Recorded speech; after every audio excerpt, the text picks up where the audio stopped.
Darkcast Network. Indie pods with a dark side.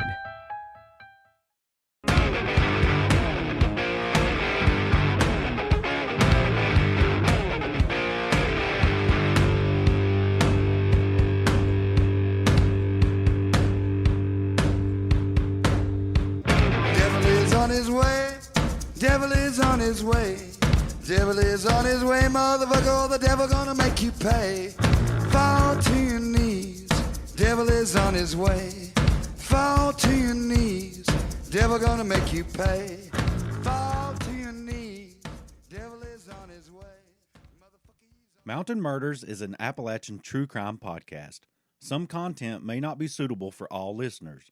Listener discretion is advised. We say fuck a lot. Hey, y'all. Welcome back to Mountain Murders. I'm Heather. And I'm Dylan. Hey, Dylan. How's it going? It's going great. Man, we've had a great day.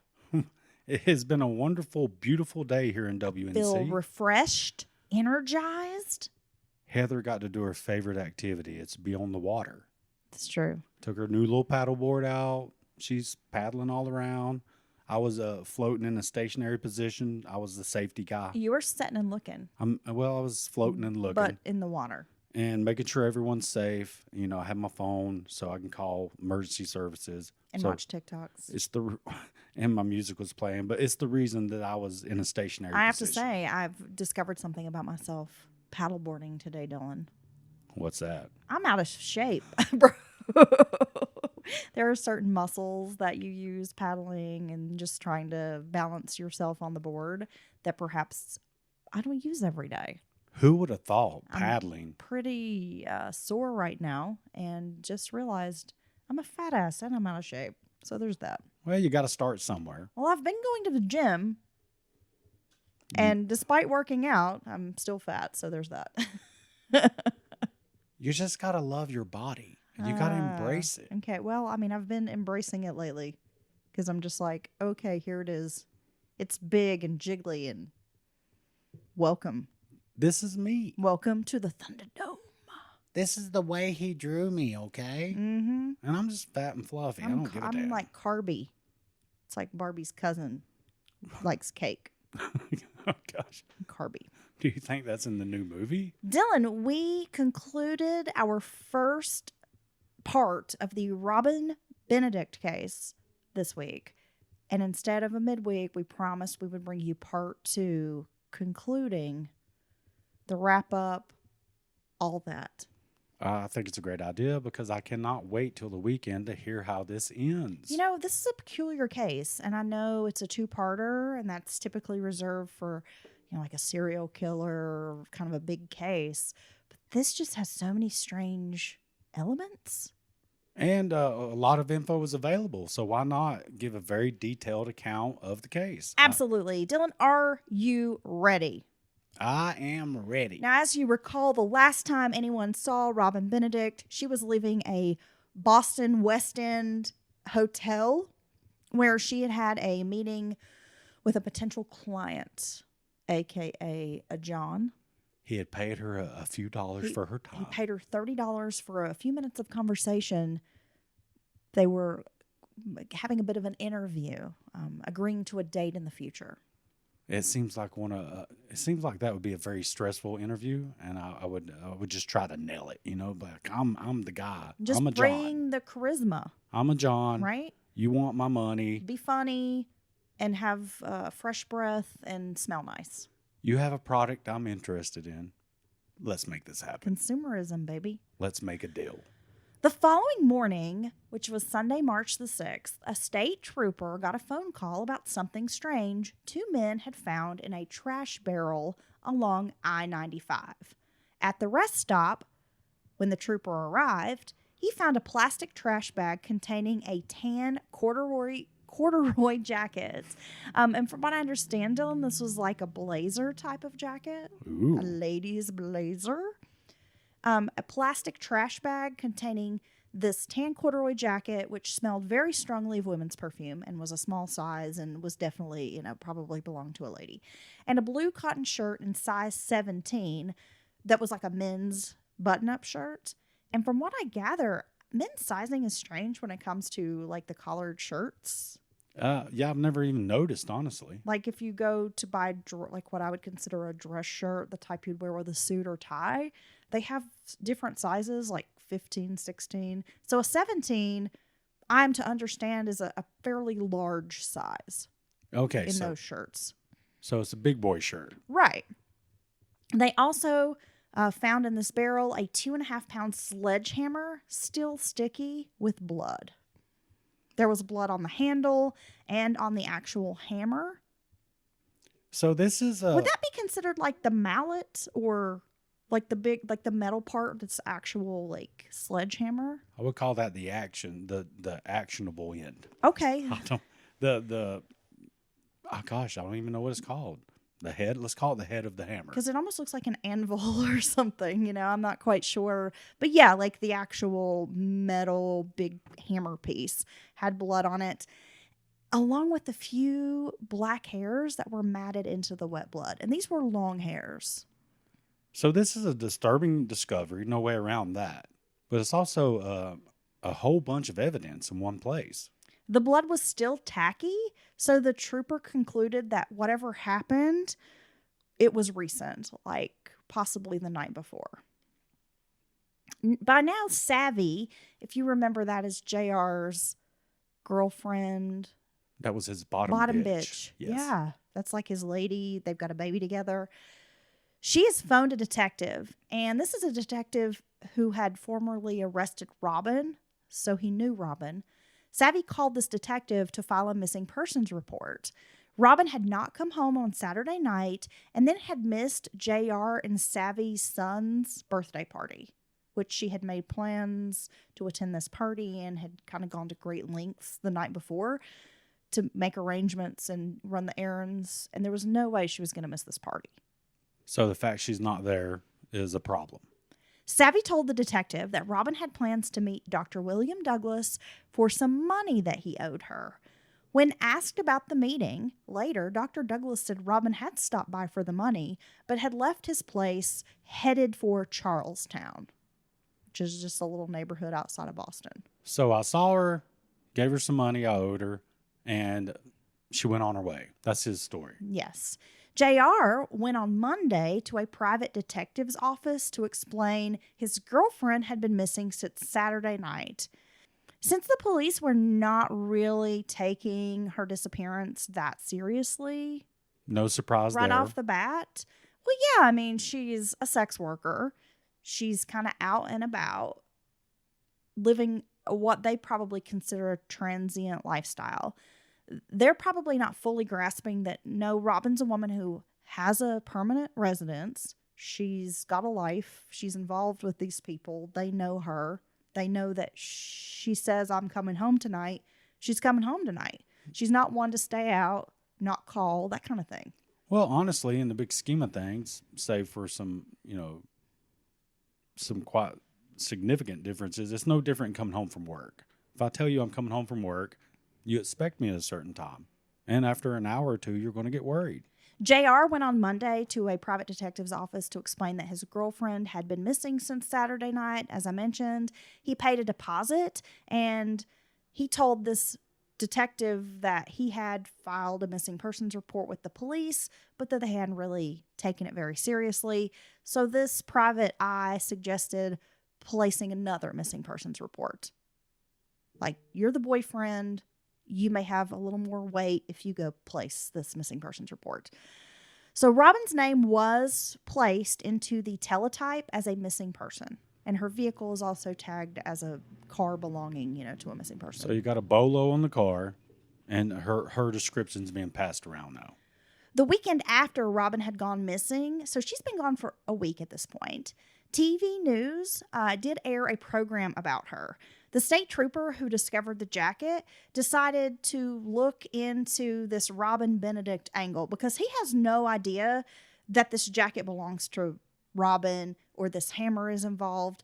He just knows he's found these items and there's this missing woman. So do these things tie together?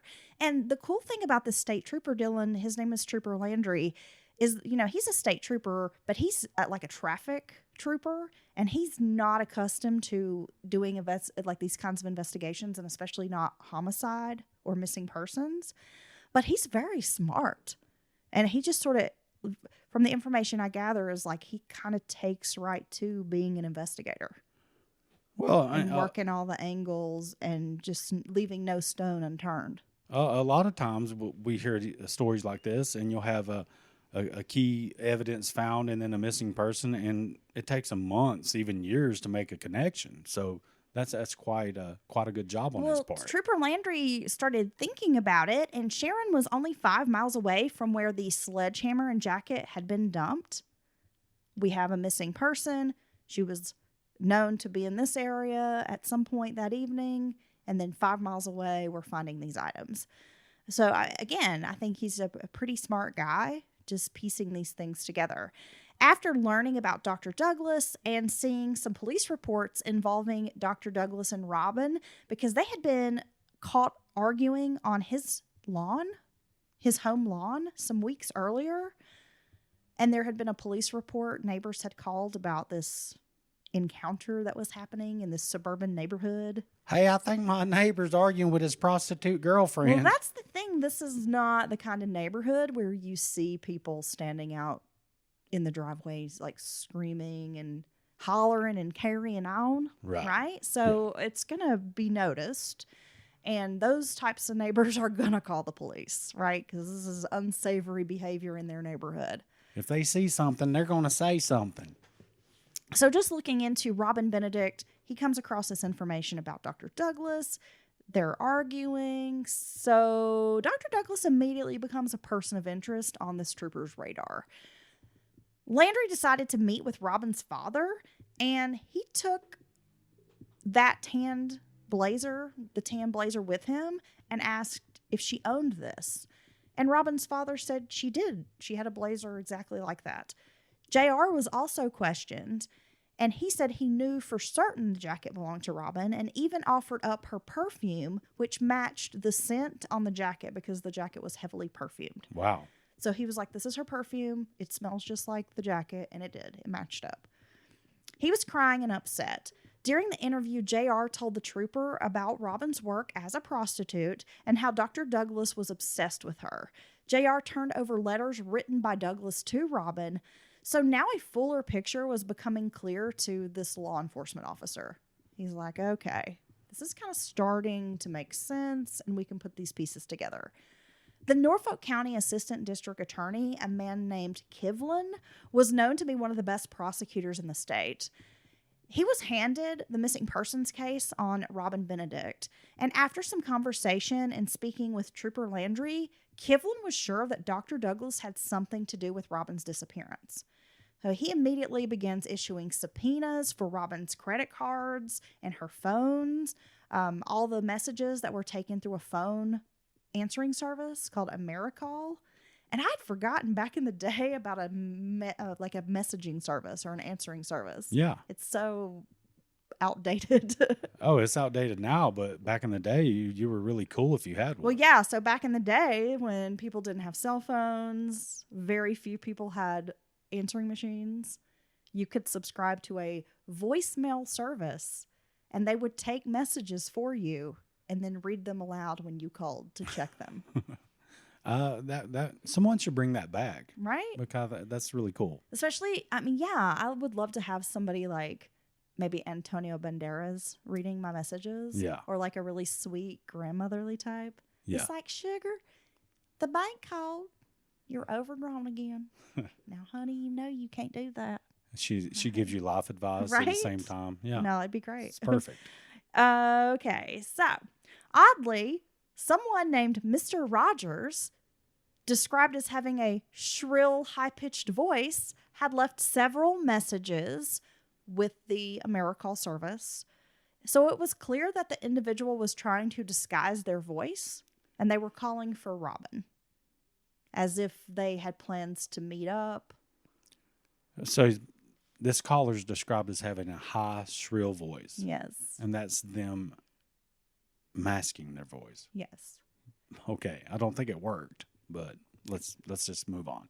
Kivlin felt it was crucial after reading Dr. Douglas's letters to speak to him. Finally, Dr. Douglas agreed that he would meet them at the Foxborough Trooper Barracks for an interview. Douglas confessed to being a client on occasion for Robin, who was a sex worker, but he claimed to know nothing about her disappearance. Despite the fact Dr. Douglas had a head wound, oh, and by the way, he kept telling people differing stories. He told at least 4 different stories to 4 different officers, law enforcement officers, about what had happened to his head. Okay. And then, of course, they're all conferring and realize, like, he's told each of us a different story. So he's a liar. Why in the world would you tell a different story? Do you think the cops aren't going to talk amongst themselves? I don't know. This guy's... He's something else, Dylan. You're going to have your mind melted by a few things by the end of the story. Well, let's be honest. In the laboratory, he may be a badass, but outside the laboratory, he's kind of a dumbass. He's a dork.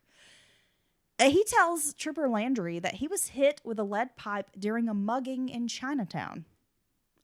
Trooper Landry remembered the shirt found at the rest stop and knew it was large enough to fit a man Dr. Douglas's size.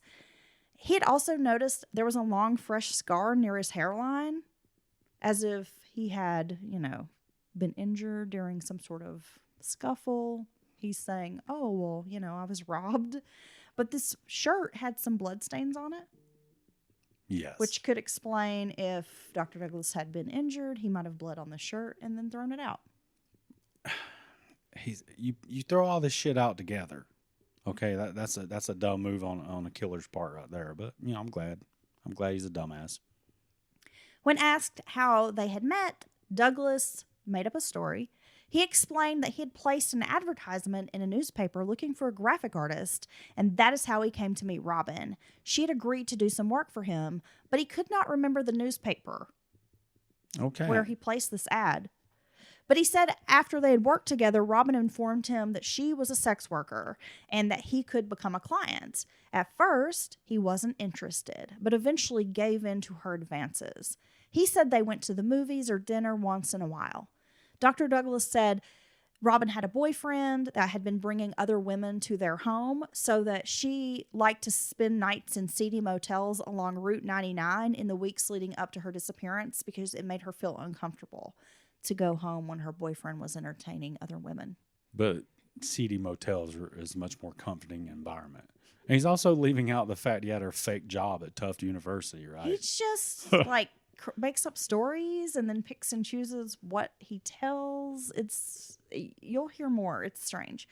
So, according to the doctor, on the day she disappeared, Robin had called to say she was fighting with her boyfriend, but she had some slides that she needed to deliver to Dr. Douglas. Scientific slides, Dylan, not like a pair of Adidas slides. Okay. I was like, what? He leave his sandals over there? So his fuck gear. Why she got slides of biological samples? Because she's his assistant, you don't know? Oh, yeah, I forgot she's his assistant. I mean, I don't know. We never get an explanation for that part. How she came to have these slides, if she'd been doing her own independent research. Dylan, I don't know these answers, okay? And Dr. Douglas did not offer up this information. I need to know what's on the damn slides now. I know. So she eventually arrives at his Sharon home around 10:30 p.m.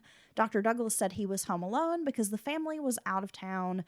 The kids were at friends' houses, and Nancy had gone to New Hampshire to do some shopping. Because Lord knows if I'm going shopping, I do it in New Hampshire. They're known for their shopping. The slides were related to, here you go, Dylan, cosmetics being tested on rabbits. But again, I don't know how Robin had these slides or, because as far as we knew, Dr. Douglas had been praised for not testing on animals. Almost like he preferred to find methods that wouldn't need animal testing, right? Right. But she just happened to have these, so. Use death row inmates. But I'm not sure how she ended up with them or whatever, okay? This is just his crazy-ass story. So after that, Robin told him she was headed to Charlestown to meet a client named Joe. She was gone by midnight.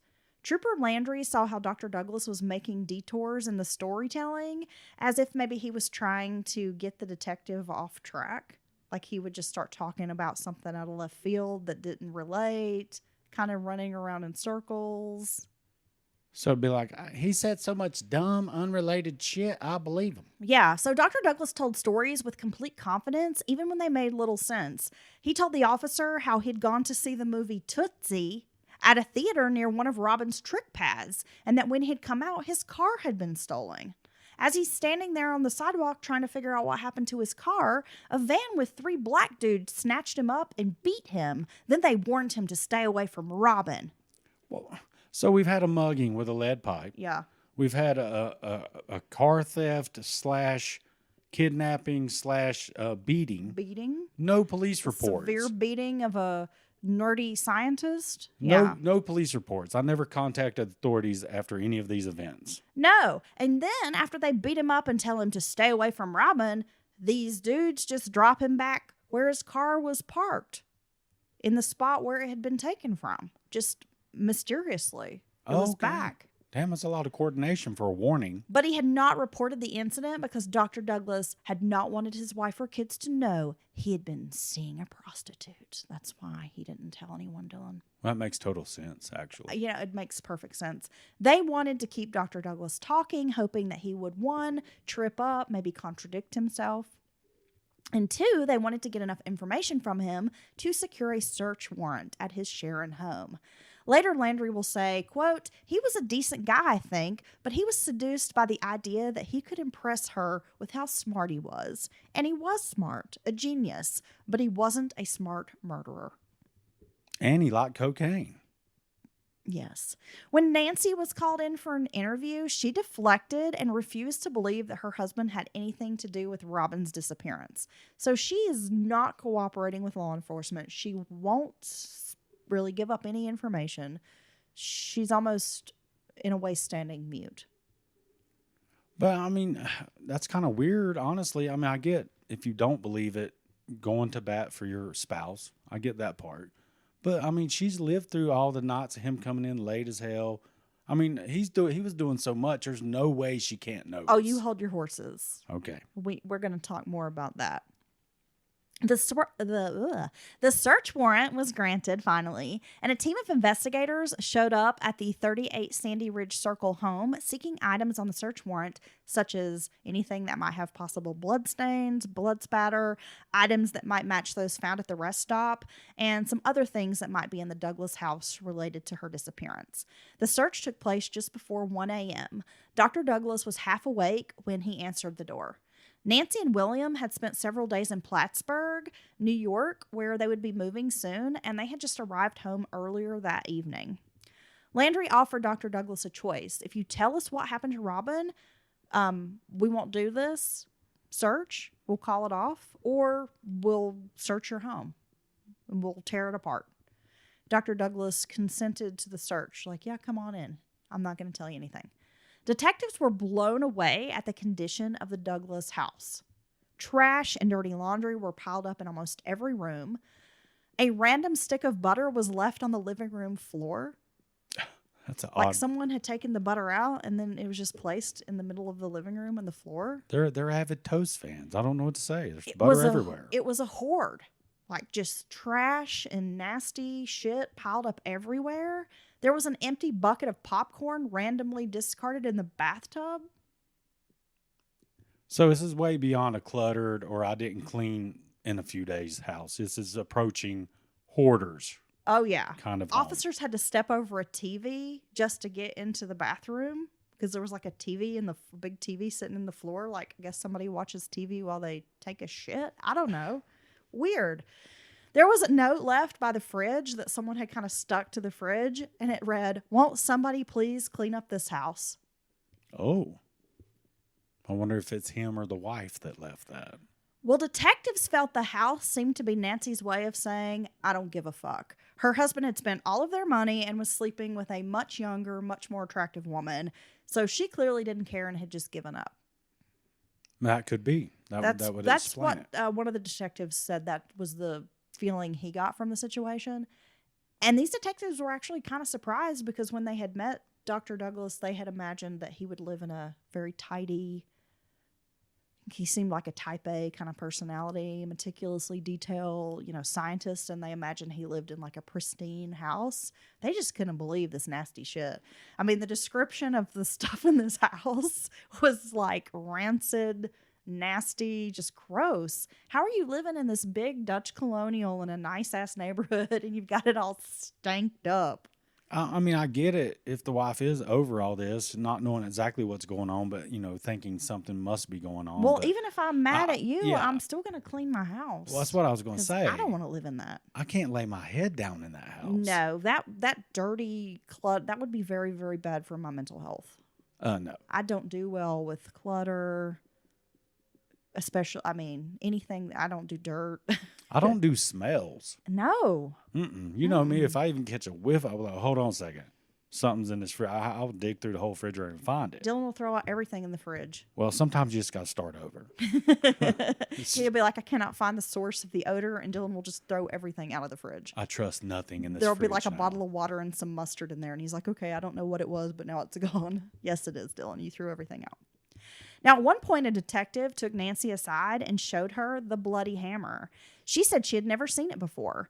When shown the blue shirt from the trash bin, Nancy said it might belong to her husband, but she couldn't be sure. Although it did look similar to some of the shirts he would wear.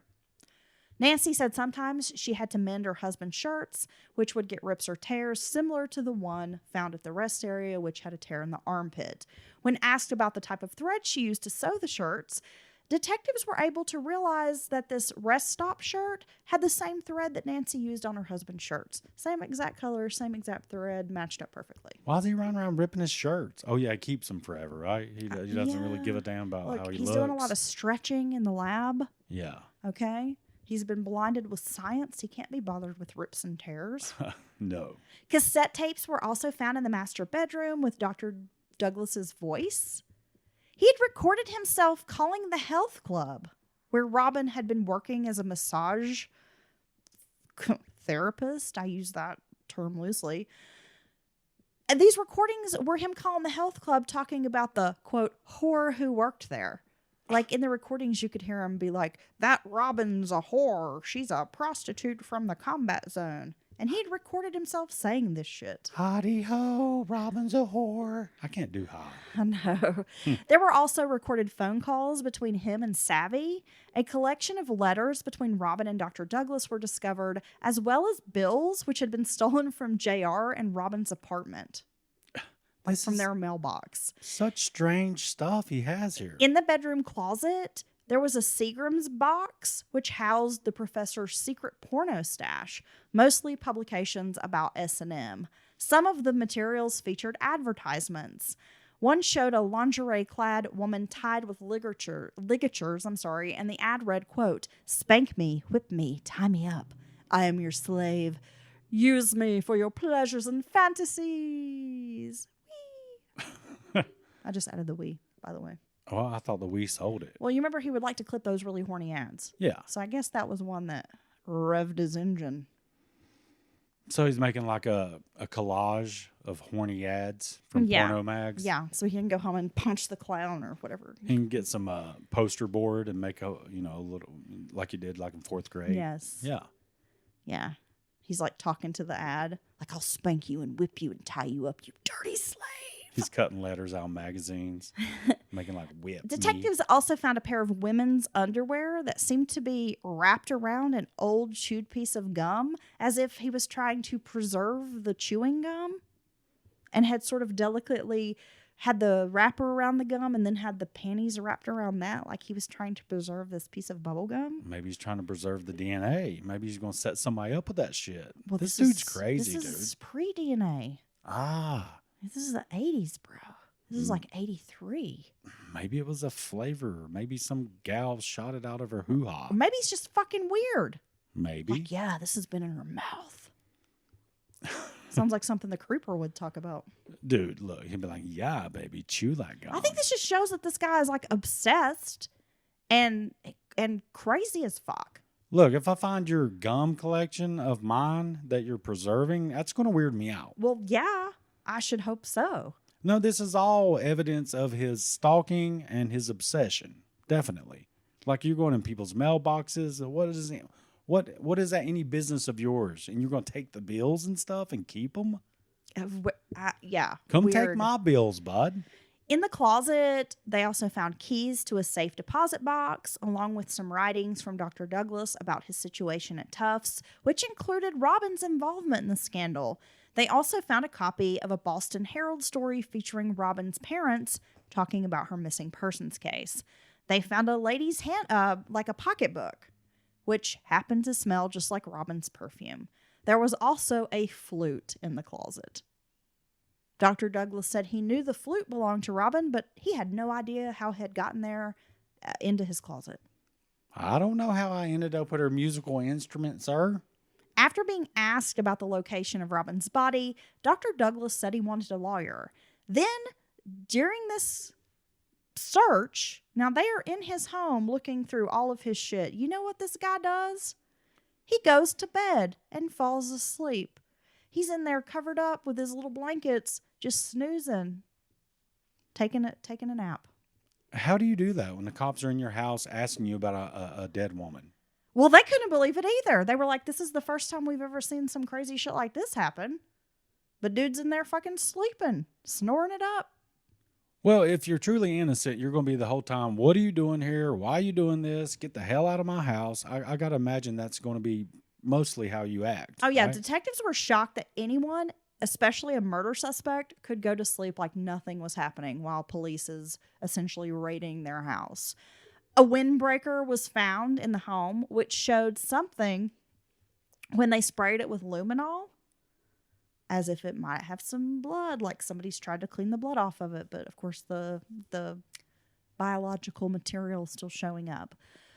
Dr. Douglas wouldn't admit that it was his jacket, though. He did try it on, and it did fit him, but he's like, well, I can't be sure this is mine. I enjoy the wind. I would never try to break it. Also, Dylan, there was a bit of silverish colored material kind of in the pocket. And later, when tested, they will determine that material was actually part of human brain. Oh, my God. He had gray brain matter in his pocket? It was like a silver colored material, but it turned out to be brain matter. Yeah.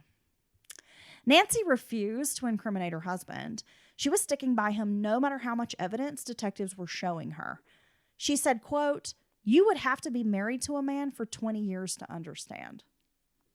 Hey, look, if they start pulling people's brains out of your pockets and stuff, I'm like, I don't know what. It is over for me. I don't bro. know what the hell she's been into, bud. But I'm good, bro. That's when I'm going to peace out. I'm not the one. Deuces. I'm out. Exactly. I'm not helping you with all this. It was discovered that Dr. Douglas owned a 1/4 acre in Narragansett.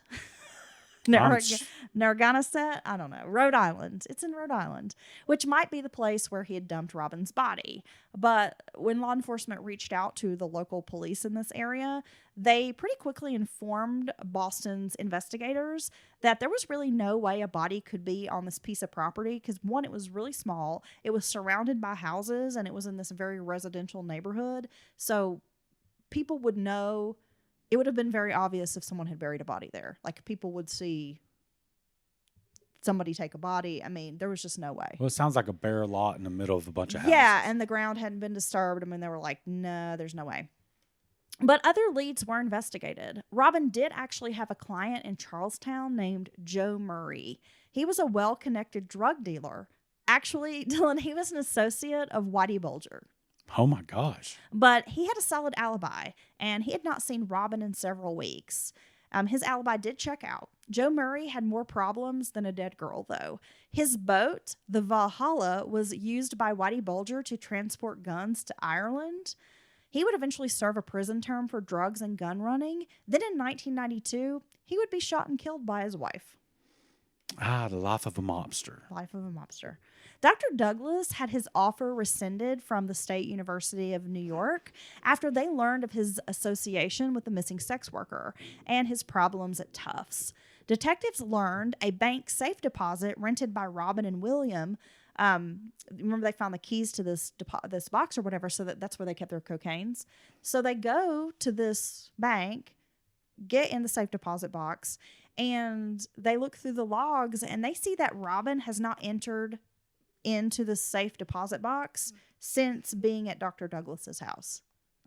Okay. So that activity has stopped, and she had been a pretty regular visitor to the safe deposit box. Well, but that's she where my hadn't- cocaine's at. But she hadn't in some, days, weeks, which if she was alive, it seemed probable she would go there. Well, Because she had been. Well, yeah, it's easy consistently. to look at a log and see if someone comes 2 or 3 times a week or whatever, which is weird. If I was the bank, I'd be like, what the hell? But people do all kinds of weird things with safety deposit boxes. I've never had one of you. No. I'm going to get one from a cocaine. Apparently, it's a safe place to keep it. I have a safety deposit box. You do? I can take anything into jail. Oh, gosh. Just kidding. Oh, my gosh. Yeah, I just stick a heroin balloon in my butt. What? Yeah, dude, I know it would break and I would die. Yeah, that's my I know. luck. That's probably what would happen to me Would too. never My work. IBS, it would never work. I can only take a tiny amount of heroin in. Nancy's brother informed detectives that he thought he could ID the hammer. So brother-in-law coming out of nowhere, ready to nail Dr. Douglas to the wall. According to him, Nancy had borrowed that hammer months earlier from their dad for some kind of home improvement project. She had never returned it. Their father, known as a meticulous man, had complained recently that Nancy had not returned the hammer. Dad's not going to be happy if you borrow a tool and you don't bring it back. Dude, he's probably got one of those pegboards on, and it's He like does. an outline Yes. of the hammer. He has Shut up. this woodworking shop, and the detectives in the book describe it as they go in and there's like a wall of hammers, and you can see the one like hook where this hammer has been taken and is missing. Oh my gosh. Oh yeah. And he's not happy about it. Detectives beat with Nancy's father and her brother, and they were able to get a positive. It was this man's hammer. Well, I guarantee he knows it's his, whether it's his hammer. He or said, not. "This is my hammer. I know it is." Yeah. The circumstantial evidence was piling up, but now there was some actual physical evidence, like they got the murder weapon and a test on that silver material, which turned out to be human brain. Douglas had never worked with human brain tissue at Tufts, according to his supervisors, so there was no way he could backpedal and say that he'd picked it up at work. One of the problems with the case was that it spanned different counties. JR reported her missing in Sussex County. Dr. Douglas lived in Norfolk County, and Tufts University was in Suffolk. And then the hammer and bloody clothes were found in Bristol County. Oh my gosh. So you've got like 4 different law enforcement agencies trying to work this case. I mean, that's not going to be that positive. That's usually not going. It's going to make it tough, even if everybody's on board to work together. Well, yeah, because you have communication Yeah. issues. People maybe don't know something's pertinent to share with the other department. I mean, when you have too many hands in the pot, it never works out, right? 2 is company, 3's a crowd. You're never going to hear anyone say, "I'm glad this county involved 4 or 5. This crime involved 4 or 5 counties." Yes. It's not going to be a positive. It was a credit card that helped nail down some of Dr. Douglas's steps on the night Robin was last seen. Using this credit card at 11:40 p.m., he called the answering service from a payphone, pretending to leave a message for JR, saying that it was Robin and that she was going to Charlestown with Joe. 14 minutes later, he made 2 calls home, spoke with Nancy. At 5:29 a.m., he called from a gas station in Pawtucket, Rhode Island. Then another at 6:51 a.m. from a bus terminal in Providence. He had not been at home all night, as he or Nancy had told detectives. So his alibi, they know he's lying. And they know Nancy's covering for him. Well, yeah, I think she made that pretty obvious that even if she knows something, she doesn't act like she's going to tell them. So in April, around Easter, the Benedicts received a Western Union telegram, supposedly from their daughter Robin, saying she was in Las Vegas and that she had fled Boston to get away from JR. Things are good. Love you, Mom and Dad. This Dr. William, I know I would send a telegram. he thinks he's so smart. He does, and he's stupid. I mean, he really does. He thinks he's just got this shit all figured out. I did what I did, but it would be no problem setting up alibi. My wife apparently is going to back my play no matter what. And then I'll do all these answering services, which I got to imagine he doesn't sound like Robin. I mean, He sounds like a really shrill, high-pitched guy. is Robin's mom, Betty. No, I'm just kidding. Her name was Shirley. Auditors at Tufts University had finally figured out that Dr. Douglas embezzled more than $8,000 of federal funds, which could lead to a federal prosecution. By May 27th, he resigned from Tufts. Now he could be facing some serious criminal charges. A newspaper battle between working-class Boston Herald and the upper-classes Boston Globe commenced, with both battling for the most salacious details of the missing girl's case, including how she had recently bought and decorated a Malden home. There were two angles to this story. The first was, how did a girl from a good family become a prostitute? And the second was, how did a renowned professor fall for a prostitute? That's not hard to figure out. I mean, her family was obviously displeased with the media focusing on the sex work angle of Robin's life, and they didn't really want that printed. And some of the editors of the newspapers did have pause about printing that element, because they were like, we don't want to trash this person's reputation. But in the end, these editors felt it was relevant to the story. How do you feel about that? I think it's relevant to the story. It's unfortunate that you're, I guess, embarrassed by the fact that she worked in sex work, but it didn't bother Robin. I mean, that's what she wanted to do, and she did it in various capacities. So, I mean, at the end of the day, it's not really tarnishing her reputation, if you will. I mean, if you say, yeah, some dirty, scuzzy prostitute. In a way it did, and some folks actually point to this story and the media frenzy surrounding it as being one of the first big true crime cases where the victim is blamed for her murder. Really? Yeah. Well, I mean, they've been doing that to women so long, we can't even remember when it started. But this really took off. I mean, before this, they didn't have a whole lot of that. And there was back in the day, before every other day, there's a sensational story that goes everywhere. So it was kind of a bigger deal, I guess. As the news was hot off the press, NYPD officers found an abandoned car near Penn Station. It was a silver Toyota Starlet, the interior dotted with blood spatter. Anyone who came near it detected a scent of human decomposition. It had been parked in a tow-away zone. The car was unlocked with no plates and no inspection sticker. Using the VIN number, they were able to trace it back to a missing Massachusetts woman. So then now they're, calling the police saying, hey, we've located this car. The car had been left there the day after Robin's disappearance. It was the same day that Dr. Douglas had purchased a pair of Amtrak tickets to Washington, D.C. So he was in Providence. That same day, he purchases some tickets on this train. He's saying, oh, well, I got work obligations. I'm going out of town. Buddy, you don't even have a job. But it was clear to detectives that Douglas had taken the car to New York City to dump it in hopes it would be stolen and stripped of parts. He then bought a train ticket to Washington, D.C., and rather than leaving from Boston, he bought these tickets there, which he'd claimed to police these things earlier, and they were starting to not make sense. Like, why are you saying you bought tickets to leave out of Boston when you're buying tickets out of New York? You're a damn lie. Like, just none of it makes sense. The professor had lied to police about his travels, and they had a copy of his credit card, which showed all of these phone calls being made from Rhode Island in the hours after seeing Robin last, and tracing some calls from New York as well. As the case was heating up with the car, more evidence discovered, and the media coverage, Dr. Douglas was back at the combat zone. So you have all these things happening in your life, right? Cars being found, you're a big suspect, you just lost your damn job. Are you going to go back to the combat zone, Dylan? Yeah, I'm not even going to answer that. I know you will. I would have never left the combat zone. I know, because if you give Dylan an inch, he takes a mile. That's not true. Yeah, it's true. If I'm like, hey, you can have one beer today, then like 5 later, he's like, what do you mean? I've had one, and then I had 4 more. I can't help it was a gallon-sized beer. See? I didn't make it like that. Well, yeah, because you're full of shit. Here's the thing, though. This guy is... he's addicted, obsessed with this stuff, this kind of life, I think. The seediness or the taboo-ness of, getting a sex worker. Yeah. He's just really horny, I guess. He's addicted to that ooey gooey. He is addicted to that ill na-na. Because buying sex is way more important than a murder investigation where you're the prime person of interest, I suppose.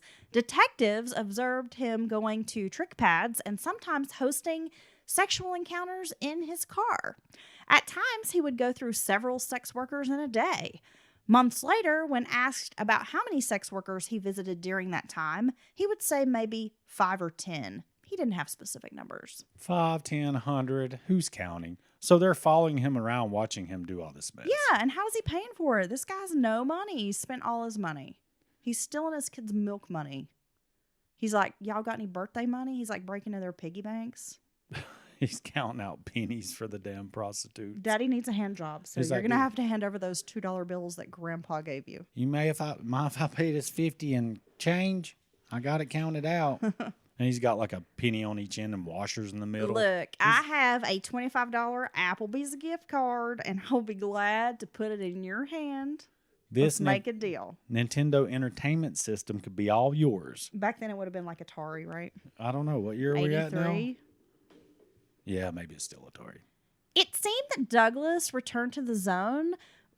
It might have been less about the sex dealing and more about just having a distraction from his life that was now falling apart. Well, he needs to start playing golf or something because this distraction, murdering a poor, It's expensive, innocent woman and it leads to crime. It's not the way to go. And not nonviolent crimes. It's not like he's stealing a sign. I mean, come on. He was so broke and desperate for money that he applied to be a night clerk at the YMCA in Boston. I'm sorry, the YWCA. He needed money. After finally admitting that nearly $7,000 in vouchers had been falsified, he's got $8,000 of federal funds that he's stolen. I mean, this, again, it was like $67,000 that he's stolen from work. So no matter how this works out in Robin's case, he's got this whole other monster of a situation from work. Yeah, because a company, like an insurance company that had reimbursed Tufts for money that he had spent, now had a lien against the doctor's home in Sharon. He took a part-time job at Scott Laboratories in Rhode Island, but his work was deemed unreliable and he was quickly dismissed. So just after a couple of days. Hey, you can't keep your cocaine in the centrifuge.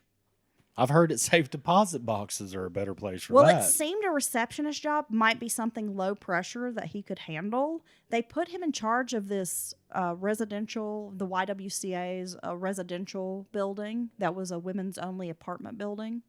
Oh, yeah, that's great. Well, eventually, the YWCA workers saw Douglas's photo in the Herald and they suspended him from the job. Thank goodness, before he was able to hurt someone else. But I have to tell you, a strange incident occurred when Douglas was working at the YWCA.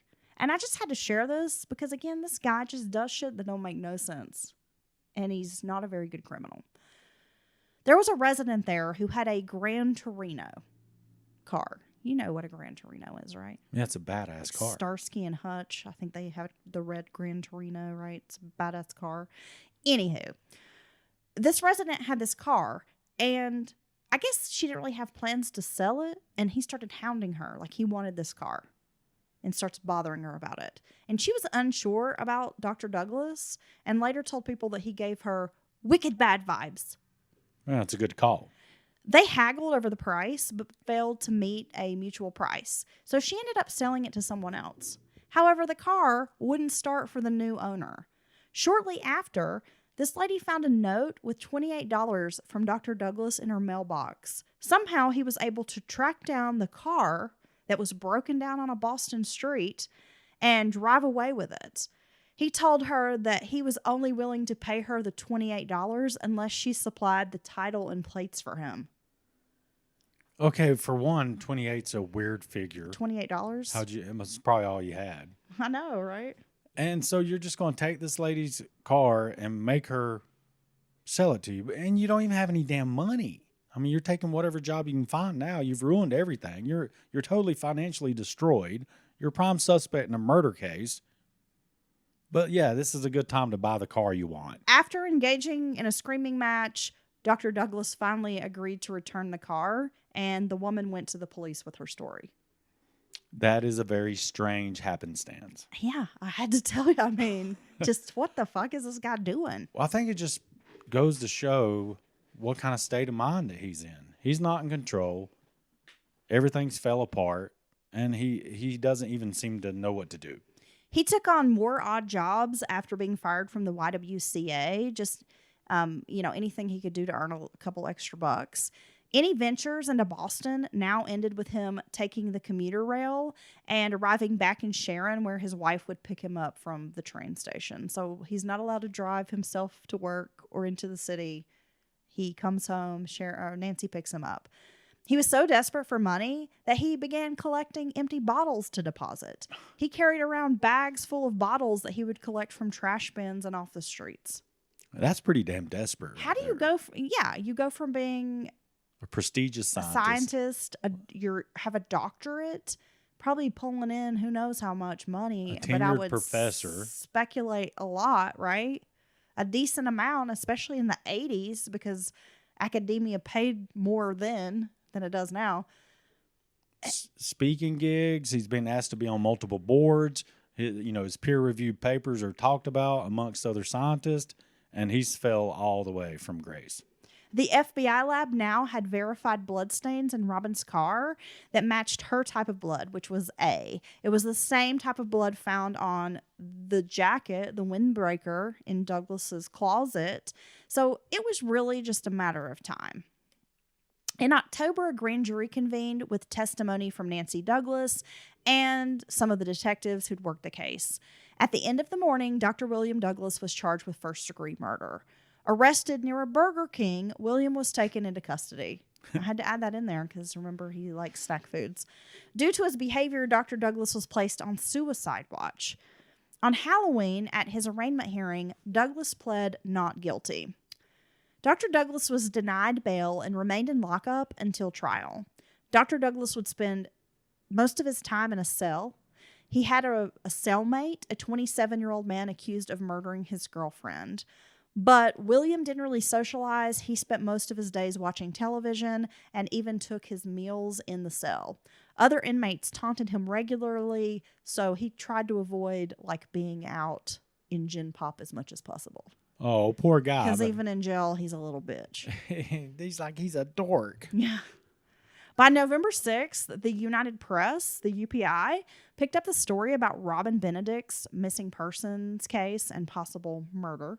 So now people across the country were reading about the story, which is really going to limit Dr. Douglas's potential to get jobs. Oh, yeah. Yeah, he's done in academia, I would think. The Benedict family brought a $1 million lawsuit against Tufts University for their negligence in Robin's death. This was after a suit had been filed against Robin for money that she had taken from Tufts because they had placed a suit against her. And they had placed a lien on her new home. So her parents are kind of countersuing. Because you did all this stuff, now my daughter's dead. Do we know if they settled? I'm not sure. Okay. Dr. Douglas's lawyer wanted to change the venue and filed a request to ban the press from trial. The judge denied the motion to ban media, but he did put in place a gag order, so people weren't really allowed to talk about what was happening. The lawyers seemed to have no defense other than to suggest that Robin was still alive and she might potentially walk into the courtroom at any minute. Well, who's that? Oh, I thought that was Robin. Yeah, for real. He would do that. Oh, my God. The lawyer wanted Douglas to plead insanity, but he refused. His attorney then suggested that Dr. Douglas blame his wife, Nancy, because, she's a jealous wife. You can blame her for Robin's murder. But the professor refused. And the trial was set for April of 1984. I would introduce a very ominous, murderous hand puppet. Yeah. I'd be like, well, and then I would, do like a... See, if you did that, then you could plead insane. Well, right? No, I would just be like, you don't know what this hand puppet's capable of. And people I start saw some laughing. Story recently where I guess a guy committed a murder and said that the spirit of Michael Myers took over him. Oh, well, see, that can really happen. Okay, so the courtroom at trial was packed. It was during the first day of trial that Dr. Douglas shocked everyone when he changed his plea to guilty. Dr. Douglas agreed to confess to a lesser crime of manslaughter, but not murder. He understood the sentence would be up to 20 years. Dr. Douglas admitted to killing Robin Benedict. He admitted to driving Robin's body to Rhode Island, where he placed it in a trash bin. Dr. Douglas said he would show them where, as part of the plea deal. Robin's parents gave permission to negotiate this plea deal because they were just really desperate to get Robin's body back I get that. and lay their daughter to rest. And it's their choice. It's the family's choice in situations like this. But, I mean, you had this sucker nailed, bro. How are you going to even lose this trial? And I know it comes down to typically finding remains, getting a clear picture of what It's happened. going to be an expensive trial also. Well, I understand, So but it's the just state is more willing to accept a plea instead of spending $1 million on a trial. I get Right? it. I get it. And it's taxpayer money, but it really pisses me off because this guy, manslaughter, no way. This was cold-blooded murder. And I guess stalking wasn't even hardly recognized. Well, back then. no, it wasn't. But I have Dr. Douglas's confession Okay. as he lays it out, Dylan. Now you can determine whether you think this guy's full of shit. Well, I know I mean, he is. He's a known liar. So, on the evening of March 5th, Robin showed up at his Sharon home alone to drop off those slides, right? Because she just randomly has these scientific slides. According to him, Robin had been demanding that he give her $5,000.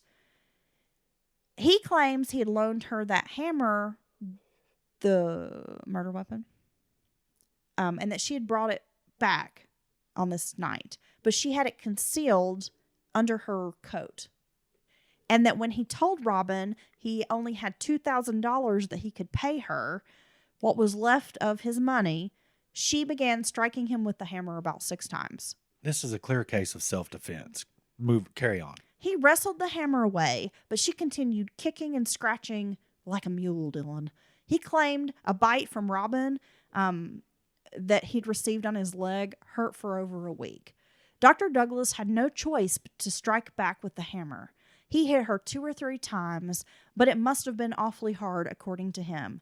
He said she fell to the bed and that there was damage. He could see the skull was cracked, and he could actually visibly see part of the internal brain. That's how it got in my pocket, bud. Yeah, and when he felt her, she had no pulse. Asshole. Dr. Douglas panicked. He first dealt with his own head wounds from the blows that Robin had given him, and then he thought about removing her body. He scrambled to find a shopping bag, and that's what he loaded the hammer, jacket, and shirt inside so he could dump it. He used bed linens to cocoon the woman's body kind of up, and there was a little bit of blood on the floor, so he cleaned that up. Then he loaded the body up in Robin's car, wrapped up in this comforter and these sheets, and headed out. Arriving at Providence's east side, he stopped at a shopping center near where he'd once lived when he'd been a Brown University student. And that is when he decided to dump her into one of those like commercial dumpsters, the big ones outside of this like shopping center. He then took a bus to a spot where Nancy picked him up. And oh yeah, he drove Robin's car to the terminal, left it, and then took himself to a bus, and Nancy picked him up, or he took a bus, whatever. Nancy, you know what I mean. You mind picking me up? I just got done dumping a dead prostitute and all her belongings. Damn, Nancy, what are you doing? On the ride home, Dr. Douglas admitted that he had told Nancy what had happened and that she was livid. He promised Nancy he would never tell anyone that she knew or that she was privy to this murder. But by the end, his confession took nearly 4 hours. He was up on stand just blah, blah, blah, blah, blah, blah, blah. All these unnecessary details, little side stories. He can't even do a confession right. You know what I'm saying? Well, nearly everyone doubted his version of events. No way did they believe that a barely 100-pound woman attempted to attack a 300-pound man with this hidden hammer. That she just happened to borrowed Yes. and was returning. Yeah. But she's concealing it. Yes. Because she don't know if she needs to hit him with it or not. Well, it seemed self-serving because, of course, it painted him like he just had no choice and that at the end of the day, this was self-defense, right? That's one of the dumbest stories I've ever heard from a criminal murderer. Are you saying that Dr. Douglas deserves like a Shipbird of the Year award? Quite possibly. Yeah. He's definitely in the running. He's pretty stupid. Law enforcement swarmed the shopping center where Robin's body had allegedly been discarded, and they tried to comb the landfill without luck. Refuse from 14 months was nearly 35 feet of additional debris piled on top of it, so it was very unlikely they would be able to locate her. In 1 year, 700,000 tons of rubbish was taken to that particular landfill. Now, I've seen some pretty amazing recoveries from landfills when you thought there was no way, no chance. And as soon as you said that he claimed he put her remains in a dumpster, I knew that this was likely the end of, they'd never see it. But unless those landfills are very meticulously zoned and controlled. And some of them are. We've seen cases where they know exactly where certain routes, trash routes are dumped. And they have can an go to idea those spots of where it would be. Yes, we've covered cases like that. But 14 months later, I don't see how that could happen around a large metropolitan area. Well, Robin's resting place is likely in Central Landfill, which is located in Johnston, Rhode Island. Increasingly during the trial and the aftermath, media attention began painting Robin as more of someone who played a role in her own destruction rather than a victim. The people of Boston summed it up in a newspaper when they said, quote, this is one of the readers' quote, "They were both crooks. One killed the other." Doing a Boston accent. Let's see. Khakis, the bye. They were both crooks. One killed the other. There you Right? go. I don't know. I can't really do it that well. In a deal with prosecutors, Douglas pled guilty to manslaughter and was sentenced to 18 to 20 years in jail. The fact that Robin's body was never recovered gave Dr. Douglas great leverage in the case. Murder in the first degree is nearly impossible to prove without finding a body or having a lot of physical evidence and witness testimony. Douglas was considered a model prisoner in jail, first at Walpo and then at a medium security prison. He was released after serving about 9 years in jail. Oh my God, dude, that's what I'm talking about right there. Some shit. That is what I'm talking about. He knew damn well that he put her body in a dumpster and they'd likely never recover her remains before he struck this damn deal. And here this piece of shit's out before he even serves 10 years. I mean, he's stupid, but in some ways he knows how to play the system, right? Nancy divorced William. In 1987, he married Bonnie Jean Smith, a Connecticut woman who had a background in nursing. She had been penning letters to Dr. Douglas since learning about his case. Bonnie Jean had a deeply Christian background and often sent letters encouraging inmates to find Jesus. Apparently Jesus was in her panties for Dr. Douglas. Well, it's funny you say that, Dylan, because there in the book, one of the books I used as research, there was a story about how they were caught performing sex acts in the visiting area at the jail. And he was in trouble for that, and I guess lost some privileges for a hot minute. I don't think I will ever understand someone, male or female, who can marry someone after they've murdered, killed, molested, did any of these, raped. But there never seems to be any a shortage of these people willing to, I guess, believe the person if they tell them they're not guilty or something. I don't get it. I really don't get it. I don't know. Richard Ramirez had a wife. Oh, that's hard to believe. And there are a lot of you out there who are single, so what's wrong with you? I'm just kidding. On June 3rd of 1993, Dr. Douglas was released from jail. His attorney said, quote, "He's not a menace to society. It was a crime of passion, and he served his time." Bonnie Jean died in 2002 from cancer, and it's reported that William was by her side in the months leading up to her death. He spent the last 7 years of his life in the Catholic Memorial Home in Falls River. It has been suspected that Dr. Douglas may have suffered from Alzheimer's like his mom. He died on February 27th of 2015 from septic shock due to a urinary tract infection, which I was reading about. Dylan, it's sometimes common among bedridden, like dementia sufferers, because they don't really let people know they've got this problem. Right. and then it just leads to, a lot of bacteria. By the time they and see it, basically it's- poisons them. It's too Yeah. late. There was no obituary, no death announcement, and his body was cremated. So it's as if he never existed. So he almost died like a pauper or some unclaimed body somewhere. Yeah. Well, I don't know. I'm not going to make any jokes about Alzheimer's or anything like that. But he's a piece of shit, and I don't think he did. That was not justice, in my opinion. But again, it's the family's decision, not for me to Monday morning quarterback. But I don't think he got what he deserved. But maybe if he spent years lonely by himself in a home, because maybe he did, in a way, get his karma. Teresa Carpenter's book, Missing Beauty, was one of my resources today, as well as Boston Tabloid, The Killing of Robin Benedict by Dawn Stradley, and Linda Wolf's The Professor and the Prostitute. I also combed through numerous newspapers. There were quite a few from the Boston area, including the Herald and the Globe. So they kind of were like she got what she was asking for there in the end. Well, you know how people will victim blame? Yeah. So it became like, well, she got what she deserved. She was blackmailing him. She was trying to exploit him. She was just as involved in taking money from him. Well, she was leading him along, and no wonder he got mad and killed. I mean, you know how people justify bullshit? I know. They do it, and it's really disgusting. And that very thing is what victims that survive their attack or whatever, it's one of the things that holds them back from coming forward. The public shaming that often happens. Or even in open court, they'll do some, say some old slick shit. Even if it gets, objected and struck from the record, it's still like, who are you to talk to a victim like that? It really grinds my gears. Okay, Peter Griffin. Well, that has been part 2, the conclusion of the murder of Robin Benedict.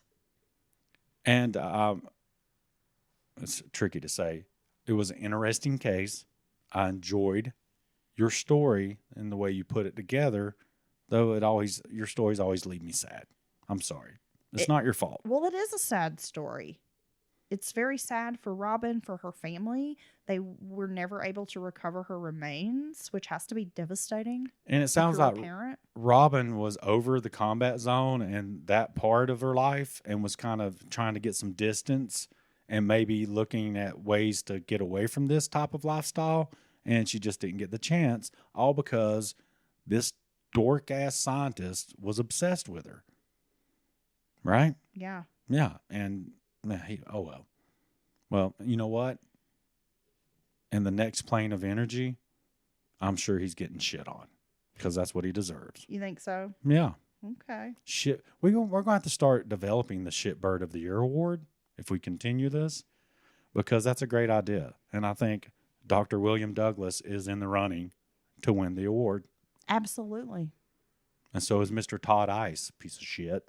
Yeah, he's a piece of shit too. I don't care if you're 15 or not, bud. We need like an afterlife death match. Oh, yeah. We need to take these pieces of shit and pit them against each other. Dude, and you have like a shitbird scale. Their powers are going up and down on each side. And like when they reach the top, they do like an ultimate shitbird move on each other. Oh, gosh. Yeah. Caw-caw. And then they're just like shitting all over, like a pigeon just shitting everywhere. Yeah. Okay. All right. Well, Dylan, thank you for sitting down and discussing part 2 with me today. Thank you for the very detailed story. I believe this weekend we might get back to a good old round of listener stories, Dylan. Oh my gosh. What do you think? That Is it a good time for that?